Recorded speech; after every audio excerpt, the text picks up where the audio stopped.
Hello guys, welcome back to our channel Cricks Indian. Guys, మన ఛానల్లో cricket గురించి, కబడ్డీ గురించి డైలీ అప్డేట్స్ అయితే వస్తుంటాయి. అవన్నీ మీరు మిస్ కాకూడదంటే ఇప్పుడే మన ఛానల్ని సబ్స్క్రైబ్ చేసుకొని వీడియోకి లైక్ చేయండి గైస్.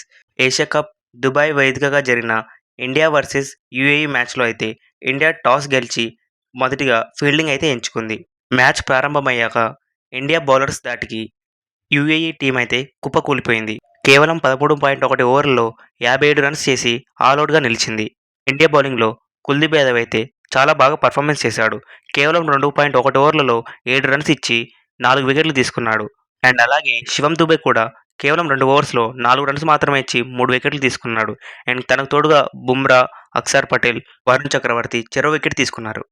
ఇండియా బ్యాటింగ్ విషయానికి వస్తే అభిషేక్ శర్మ అయితే మొదటి బాల్లో 6 కొట్టాడు.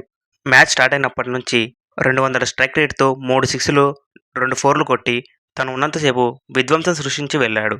కేవలం 16 బంతుల్లో 30 రన్స్ చేసి యూఏఈ బౌలర్ అయిన జునైద్ చేతిలో అవుట్ అయిపోయాడు. దానికి తోడుగా శుభ్మన్ గిల్ 9 బంతుల్లో 20 రన్స్ చేశాడు. లాస్ట్లో సూర్యకుమార్ యాదవ్ 6 కొట్టి కేవలం 4.3 ఓవర్లలోనే మ్యాచ్ అయితే ముగించేశారు.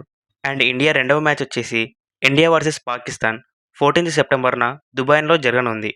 ఇన్ఫర్మేషన్ నచ్చితే వీడియోకి లైక్ చేసి ఛానల్ని సబ్స్క్రైబ్ చేసుకోండి.